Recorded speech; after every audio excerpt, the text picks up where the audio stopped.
Cụ bà cho biết, bà bị một sư thầy đe dọa và cưỡng bức khi đang đi nhặt trái cây ở gần đền.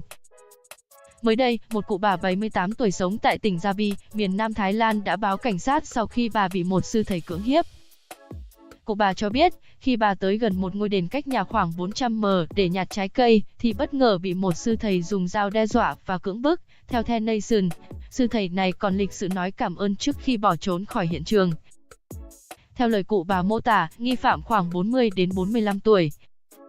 Điều tra nghi án thanh niên cưỡng bức, cắn vào má bé gái 13 tuổi giữa khuya được biết, cụ bà sống cùng người chồng câm điếc ở gần chùa. Sau khi vụ việc xảy ra, cụ bà vô cùng hoảng loạn và đang được điều trị tại bệnh viện. Hiện cảnh sát đã tới ngôi đền gần nhà để điều tra và khoanh vùng những sư thầy rời khỏi chùa trong những ngày gần đây.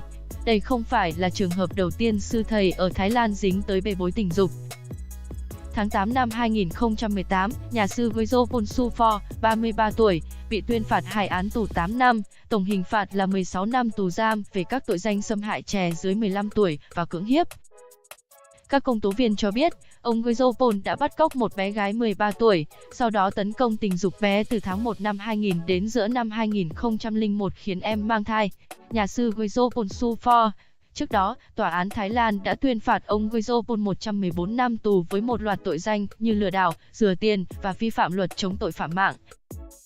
Tuy nhiên, nhà sư này chỉ phải thụ án 20 năm vì đây là mức tối đa dành cho đối tượng phạm nhiều tội ở cùng mức xét xử. Bắt giữ thêm một đối tượng hành hung nhân viên an ninh sân bay Nội Bài theo sao Star.